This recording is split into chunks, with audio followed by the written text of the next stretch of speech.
സച്ചിദാനന്ദ സ്വാമികൾ പൊട്ടിച്ച വെടി, ആ വെടിയുടെ പുക മണത്തുകൊണ്ട് നമ്മുടെ പിണറായി വിജയൻ അതിൻ്റെ മേലെ പൊട്ടിച്ച വെടി, ഇതാണല്ലോ നമ്മുടെ നാട്ടിലെ ഏറ്റവും സംസാര വിഷയമായിട്ടുള്ള കാര്യങ്ങൾ.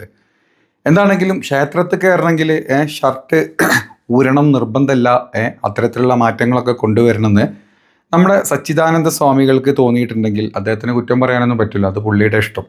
പുള്ളി വഹിക്കുന്ന ചില പദവികൾ നമുക്കെല്ലാവർക്കും അറിയാം. അത് ശ്രീനാരായണ ഗുരു മഠത്തിൻ്റെ പദവി മാത്രമല്ല, അതല്ലാണ്ട് പലതരത്തിലുള്ള ആ ഒരു വിഭാഗത്തിൻ്റെ തന്നെ മൊത്തത്തിലുള്ള കാര്യങ്ങളൊക്കെ നോക്കി നടത്തുന്ന ആൾ തന്നെയാണ്. അപ്പം പുള്ളിയുടേതായിട്ടുള്ള അഭിപ്രായങ്ങൾ പറഞ്ഞു, അത് പുള്ളിയുടെ ഇഷ്ടം. അത് കേട്ട് അതുപോലെ കേൾക്കണമെന്ന് ഈ പറഞ്ഞ ക്ഷേത്ര സമിതികളോടോ അതല്ലെങ്കിൽ നാട്ടിലെ ഹിന്ദുക്കളോടോ നമ്മളാരും പറയുന്നില്ല, പുള്ളിയും പറഞ്ഞിട്ടില്ല. പക്ഷേ അതേ സ്റ്റേജിൽ നിന്ന് പിണറായി വിജയൻ അതിനെ ഏറ്റുപിടിച്ചപ്പം അത് ഭയങ്കര ഒരു സംഭവമായിട്ട് മാറുകയും ചെയ്തു. പറഞ്ഞത് സത്യം പറഞ്ഞു കഴിഞ്ഞാൽ പറയേണ്ട ഒരു ആവശ്യമില്ലാത്ത കാര്യം തന്നെയാണ്. പിണറായിക്കാണെങ്കിൽ അത് തൊട്ടുപോലും പോകേണ്ട കാര്യം ഉണ്ടായിരുന്നില്ല. സച്ചിദാനന്ദ സ്വാമികൾ എന്തോ പറഞ്ഞോട്ടെ, അതവിടെ പുള്ളി പറഞ്ഞു പുള്ളിയുടെ അഭിപ്രായങ്ങൾ. ക്ഷേത്രങ്ങളിൽ ഉടുപ്പഴിച്ചുകൊണ്ടേ കയറാവൂ എന്നുള്ള നിർബന്ധ ബുദ്ധി പല ശ്രീനാരായണ ക്ഷേത്രങ്ങളും വെച്ചു പുലർത്തുന്നു. ഇത് തിരുത്തിയേ മതിയാകൂ. കാരണം ശ്രീനാരായണ ഗുരുദേവൻ ക്ഷേത്ര സംസ്കാരത്തെ പരിഷ്കരിച്ചയാളാണ്. ഇതൊക്കെ കേൾക്കുമ്പം നമ്മൾ ചിന്തിക്കേണ്ട ഒരു കാര്യമുണ്ട്. ഈ ശ്രീനാരായണ ഗുരു ആരായിരുന്നു എന്നുള്ളത്. ഗുരുദേവൻ അതായത് നമ്മുടെ ക്ഷേത്ര പ്രവേശന വിളംബരങ്ങളും അതുപോലെ തന്നെ പലതരത്തിലുള്ള വിപ്ലവകരമായിട്ടുള്ള കാര്യങ്ങൾ പറഞ്ഞിട്ടും ചെയ്തിട്ടും ചെയ്യിപ്പിച്ചിട്ടുള്ള ആൾ തന്നെയാണ്. അപ്പോൾ അദ്ദേഹത്തിൻ്റെ മഠാധിപതി എന്നുള്ള രീതിയിൽ ചില വിപ്ലവകരമായ ചില സംസാരങ്ങളൊക്കെ നമ്മുടെ സച്ചിദാനന്ദ സ്വാമികൾ പറഞ്ഞെന്ന് വരും. അത് പറഞ്ഞു. പക്ഷെ അതിനെ ഏറ്റുപിടിച്ച് നമ്മുടെ പിണറായിച്ചൻ പറഞ്ഞത് ഇച്ചിരി കടന്നുപോയില്ലേ എന്ന് നമ്മൾ ചിന്തിക്കേണ്ടിയിട്ടുണ്ട്. ആരാധനാലയങ്ങളിൽ ഉടുപ്പൂരിയെ കടക്കാൻ പാടുള്ളൂ എന്ന ഒരു നിബന്ധന പൊതുവേ കാണാൻ കഴിയും.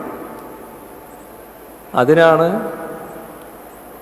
കാലാനുസൃതമായ മാറ്റം.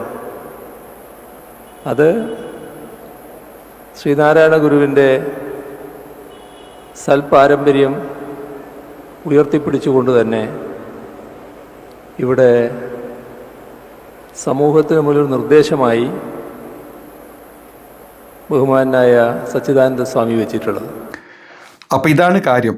നമ്മുടെ സംസ്ഥാനത്തിൻ്റെ മുഖ്യമന്ത്രി എന്നുള്ള രീതിയിൽ പുള്ളിക്ക് ഇങ്ങനത്തെ അഭിപ്രായങ്ങൾ പറയാണ്ടിരിക്കുന്നതായിരുന്നു നല്ലത്.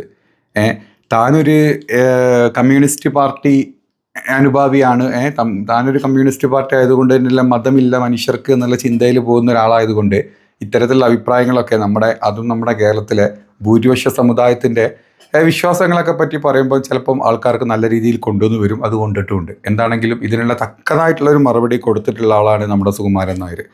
അപ്പം NSSൻ്റെ സുകുമാരൻ നായർ കൊടുക്കേണ്ട മറുപടി വളരെ വ്യക്തമായിട്ട് നല്ല രീതിയിൽ പുള്ളി പറഞ്ഞു കൊടുക്കുകയും ചെയ്തിട്ടുണ്ട്. ഈ കാലാകാലങ്ങളിലായി നിന്നു പോകുന്ന ആചാരക്രമങ്ങളെപ്പറ്റി അത് മാറ്റിമറിക്കണമെന്നാണ് ഇവർ പറയുന്നത്. ആരാ ഇത് പറയാൻ? ഇത് മനുഷ്യൻ്റെ വിശ്വാസികളുടെ അവകാശമല്ലേ? മുഖ്യമന്ത്രി ഇതിനെ സപ്പോർട്ട് ചെയ്തിട്ടുണ്ട്. അദ്ദേഹം അത് ചെയ്യാൻ പാടില്ലായിരുന്നു. എല്ലാവരെയും കൊണ്ട് ഉടുപ്പ് ഇടിയിക്കുന്നു. ഓരോ ക്ഷേത്രത്തിനും ഓരോ വിശ്വാസമുണ്ട്. അത് ഹിന്ദുവിൻ്റെ ആകട്ടെ, ഹിന്ദുവിൻ്റെ പല വിഭാഗത്തിൽപ്പെട്ടവർക്കാകട്ടെ ഉണ്ട്. ആ വിശ്വാസമുണ്ട്. ഓരോ ക്ഷേത്രത്തിലും ഉടുപ്പ് ഇട്ട് കയറാനുള്ള ക്ഷേത്രമുണ്ട്. അപ്പോൾ കേട്ടല്ലോ, മറുപടി വളരെ വ്യക്തവും കൃത്യവും സുതാര്യവുമാണ്. അതിൽ അങ്ങോട്ടും ഇങ്ങോട്ടും സംസാരിക്കാനൊന്നുമില്ല. എന്താണെങ്കിലും നമ്മുടെ പിണറായിച്ചൻ്റെ അതേ പാർട്ടിയിലെ അതേ മന്ത്രിസഭയിലെ മന്ത്രിക്കും ചില കാര്യങ്ങൾ പറയാനുണ്ട്. വിശ്വാസിയാണ് പുള്ളി. വ്യക്തമായിട്ട് പിണറായിനെ തിരുത്തി പറയുന്നത് ചെയ്തിട്ടുണ്ട്. നമ്മുടെ KB ഗണേഷ് കുമാർ പുള്ളി പറഞ്ഞ കാര്യങ്ങൾ വളരെ സത്യമായിട്ടുള്ള കാര്യങ്ങളാണ്. എന്തിനാ അതിലൊക്കെ തലയിടാൻ പോകുന്നത്? വിശ്വാസികളുടെ കാര്യങ്ങൾ ചെയ്യട്ടെ, രാഷ്ട്രീയക്കാരുടെ കാര്യങ്ങൾ ചെയ്യട്ടെ. ഇതിലൊക്കെ നമ്മൾ തലയിടാൻ പോകേണ്ട ഒരു കാര്യമില്ല. അതാണ് KB ഗണേഷ് കുമാർ വളരെ വ്യക്തമായിട്ടെന്ന് പറഞ്ഞിട്ടുള്ളതും. അത് ഹിന്ദു ക്ഷേത്രങ്ങൾ മാത്രമല്ല, ക്രിസ്തു മത ദേവാലയങ്ങൾക്കും ഇസ്ലാം മത ദേവാലയങ്ങൾക്കും അതിൻ്റെതായ ആചാരങ്ങളുണ്ട്. അതനുസരിക്കാൻ നമ്മൾ ബാധ്യസ്ഥരാണ്. അല്ലെങ്കിൽ അങ്ങോട്ട് പോകണ്ട. ഇപ്പോൾ ഞാനൊരു ക്ഷേത്രത്തിൽ ചെല്ലുമ്പോൾ ഷർട്ട് അഴിച്ചാലേ കയറാൻ പറ്റൂ എന്ന് പറഞ്ഞാൽ അത് അഴിക്കാൻ ഞാൻ സന്നദ്ധനാണെങ്കിൽ അവിടെ പോയാൽ മതി. അവിടെ പോയി വഴക്കുണ്ടാക്കാൻ പോകേണ്ട കാര്യമില്ല. അപ്പം കാര്യങ്ങളൊക്കെ ഒരു വ്യക്തത വന്ന സ്ഥിതിക്ക് എനിക്ക് പറയാനുള്ളത് ഈ കാര്യങ്ങളൊന്നുമല്ല. അതൊക്കെ ഓരോരുത്തരുടെ വിശ്വാസം. ആ വിശ്വാസത്തിന് ചോദ്യം ചെയ്തത് ഏത് രാഷ്ട്രീയക്കാരാണെങ്കിലും അവരുടെ കാര്യങ്ങൾ. പക്ഷേ ഈ കാര്യത്തിന് നമ്മുടെ മറുനാടൻ മലയാളി ഇന്നൊരു വീഡിയോ ചെയ്തിട്ടുണ്ട്. വീഡിയോയുടെ തംബ്നെയിൽ കണ്ടപ്പോൾ ഞാനൊന്ന് ഞെട്ടി. അതായത് തമ്മിൽ ഇതായിരുന്നു: വിജയൻ്റെ വേവലാതി തീർത്ത് ഗണേഷ്. അതായത് ഗണേഷിൻ്റെ മറുപടിയാണ് ഉദ്ദേശിച്ചത്. അതിൻ്റെ താഴത്ത് ഇനി ചർച്ച സുന്നത്തിനെ കുറിച്ച്.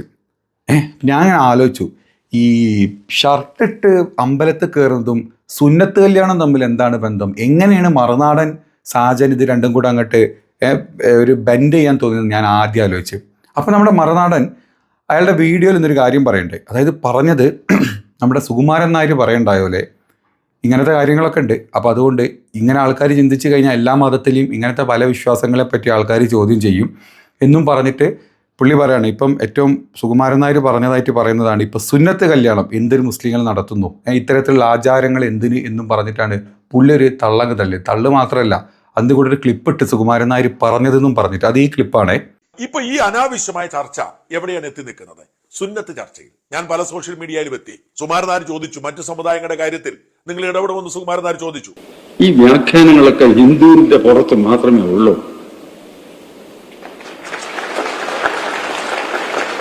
ഇവിടെ ക്രൈസ്തവ മതക്കാരുണ്ട്, അവരുടെ ആചാരമനുസരിച്ച് ഇന്നത്തെ കാലത്തിന് പറ്റാത്ത കാര്യങ്ങളും ഒക്കെ ഇല്ലേ? പക്ഷെ അത് അവരുടെ ആചാരമനുസരിച്ചുള്ളതാണ്. മുസ്ലിം സമുദായങ്ങൾക്കുണ്ട്, വസ്ത്രധാരണത്തിലായാലും മറ്റുള്ള കാര്യത്തിലായാലും ഒക്കെ ഓരോ നടപടിക്രമങ്ങളുണ്ട്. ആ നടപടിക്രമങ്ങളെ ഒന്നും ശിവഗിരിക്കോ ഇവിടുത്തെ മുഖ്യമന്ത്രിക്കോ വിമർശിക്കാൻ ധൈര്യമുണ്ടോ? സുകുമാരൻ നായർ ചോദിച്ചിൽ ശരിയില്ലേ? ഇപ്പൊ സുന്നത്ത് എന്ന് പറയുന്നത് അപരിഷ്കൃതമാണ്, അശാസ്ത്രീയമാണ് എന്ന് പറയുന്ന ഒരുപാട് പേരില്ലേ? ഈ ഒരു കാര്യം ഞാൻ തിരിച്ചും മറച്ചും കഴുത്തിയും കീർത്തിയും ഒക്കെ നോക്കി. ഇതിലെവിടെയും സുന്നത്ത് എന്ന് സുകുമാരൻ നായരെ വായിന്ന് വീണായിട്ട് ഞാൻ കേട്ടതുമില്ല. നിങ്ങളാരും കേട്ടിട്ടുണ്ടെങ്കിൽ എന്നെ തിരുത്തണം. ഞാൻ കേട്ടിട്ടില്ല. അപ്പം ഇത് കേൾക്കാണ്ട് ഇങ്ങനെ പച്ചക്കളവെങ്ങനെ ഈ പറഞ്ഞ സാജന് പറയാൻ പറ്റുന്നതെന്ന് ആലോചിച്ചു. പിന്നെ ഞാൻ ആലോചിച്ചു, സാജൻ്റെ ഒരേ ഒരു ലക്ഷ്യം എന്തെങ്കിലുമൊക്കെ സംഭവങ്ങൾ വീണ് കിട്ടിക്കഴിഞ്ഞാൽ അത് മുസ്ലിങ്ങളുടെ നെഞ്ചത്ത് കയറ്റി വെക്കുക, അതല്ലെങ്കിൽ മുസ്ലിങ്ങളെ ഹിന്ദുക്കളെ അല്ലെങ്കിൽ മുസ്ലിങ്ങളും ക്രിസ്ത്യാനികളും തമ്മിലടുപ്പിക്കാൻ വളരെ നിഷ്പക്ഷ മുഖം വെച്ചുകൊണ്ട് എന്ത് പെരട്ടത്തരും പറയും എന്നുള്ളത് വളരെ വ്യക്തമാണ്. അതിൻ്റെ ഭാഗമായിട്ടാണ് ഞാനിതിനെ കാണുന്നത്. എന്നിട്ട് പുള്ളി അങ്ങ് എക്സ്പ്ലനേഷൻ തുടങ്ങി. എല്ലാം പറയുന്നുണ്ട്, എല്ലാ മതത്തിലും കാര്യങ്ങൾ പറയുന്നുണ്ട്. പക്ഷേ ഇതുപോലത്തെ ഒരു ചെറ്റ തമ്പനയിൽ വെച്ചിട്ട് സുകുമാരൻ നായർ പറഞ്ഞതായിട്ട് കാണിക്കാൻ ഈ വൃത്തികെട്ട കളി കളിച്ച സാജ, നിനക്കൊന്നും ഉടുപ്പില്ലടോ. തിന്നുന്നത് എന്ത് കിട്ടിക്കഴിഞ്ഞാലും തീട്ടം കിട്ടിക്കഴിഞ്ഞാലും തിരിച്ച് കടിക്കാത്തതാണെങ്കിൽ താൻ തിന്നു. അല്ല, അത് അറിയാത്തതുകൊണ്ട് ചോദിക്കുക. പിന്നെ താൻ എങ്ങനെ ഇതിനെ സുന്നത്തിനെ കൊണ്ട് താഴ്ത്തിയത് എനിക്ക് മനസ്സിലാവുന്നില്ല. നീ പറഞ്ഞോ, നീ നിൻ്റെതായിട്ടുള്ള എക്സാമ്പിളായിട്ട് നീ സുന്നത്ത് പറഞ്ഞോ, മറ്റ് മതങ്ങളിലുള്ള എല്ലാ സംസ്കാരങ്ങളും അവരുടെ ചിട്ടകളും എല്ലാം നീ പറഞ്ഞോ. പക്ഷേ ഒരു സുകുമാരൻ നായർ പറഞ്ഞു എന്നും വെച്ചിട്ട് ആ ഒരു കളവ് പറഞ്ഞു. അതുപോലെ തന്നെ തമ്മിൽ അത് കയറ്റിയിട്ട് കുറച്ച് ക്ലിക്ക് ബൈറ്റ് കിട്ടാൻ വേണ്ടിയിട്ട് അല്ലെങ്കിൽ പൈസ കിട്ടണം എന്നുള്ള ചെറ്റ ചിന്ത വെച്ചിട്ട് താനിത് കാണിക്കരുതായിരുന്നു. ഇനി ബാക്കിയൂടെ കേക്ക്. ഈ വൃത്തികെട്ടവൻ പറഞ്ഞ കുറച്ചുകൂടെ കാര്യങ്ങൾ അതിലുണ്ട്. സുകുമാരൻ നായർ ചോദിച്ചിൽ ശരിയില്ലേ? ഇപ്പൊ സുന്നത്ത് എന്ന് പറയുന്നത് അപരിഷ്കൃതമാണ്, അശാസ്ത്രീയമാണ് എന്ന് പറയുന്ന ഒരുപാട് പേരില്ലേ? ഒരു മനുഷ്യന്റെ ശരീരം എങ്ങനെയായിരിക്കണമെന്ന് ദൈവത്തിന്റെ നിശ്ചയമാണ്, പ്രകൃതിയുടെ നിശ്ചയമാണ്, പരിണാമ സിദ്ധാന്തത്തിന്റെ തുടർച്ചയാണ്. ആ ശരീരത്തിലെ ഒരു ഭാഗം വേണ്ട എന്ന് വയ്ക്കുന്ന പരിപാടിയാണ് സുന്നത്ത്. അത് ആ മതത്തിന്റെ ആചാരമാണ്, അത് അശാസ്ത്രീയമാണ്. അതുകൊണ്ട് സുന്നത്ത് നിരോധിക്കണമെന്ന് പിണറായി വിജയൻ പറയുമോ? ഞാൻ പറയില്ല. പിണറായി വിജയൻ പറയുമോ? പിണറായി വിജയന് ക്ഷേത്രത്തിൽ ഉടുപ്പിടുന്നത് അശ്ലീലമായി തോന്നുന്നെങ്കിൽ സുന്നത്തും അശ്ലീലമായി തോന്നണം. അത്തരത്തിലേക്ക് ചർച്ചകൾ മാറി.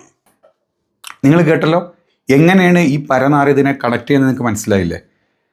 എക്സാമ്പിൾസ് പറഞ്ഞു, ഞാൻ പല എക്സാമ്പിൾസ് നീ എന്ത് വേണമെങ്കിലും പറഞ്ഞു. പക്ഷേ നിനക്കൊരു ക്ലിക്ക് നിൻ്റെ ആ ഒരു തമ്മിൽ കണ്ട ആൾ കയറണം. അതിന് സുകുമാരൻ നായരുടെ പേര് വരെ നീ അതിൽ വലിച്ചിട്ടിട്ട് ഇതിൻ്റെ ഇടയ്ക്ക് ഇമ്മാതിരി ചെറ്റത്തരം പറയാൻ കാണിച്ച നിൻ്റെ ഒരു മനസ്സുണ്ടല്ലോ, വലുതാ, ഭയങ്കര വലുതാ. നീയൊക്കെ കുണം പിടിക്കും. കുറേ കിട്ടുന്ന പൈസ എല്ലാം കൂടെ തിന്ന് അതിൻ്റെ ഇരട്ടിപ്പണിയായിട്ട് നീയൊക്കെ വാങ്ങിച്ചിരിക്കും ഇമ്മാതിരി ചെറ്റത്തരം ചാനലിരുന്ന് പറയുന്നതിന്.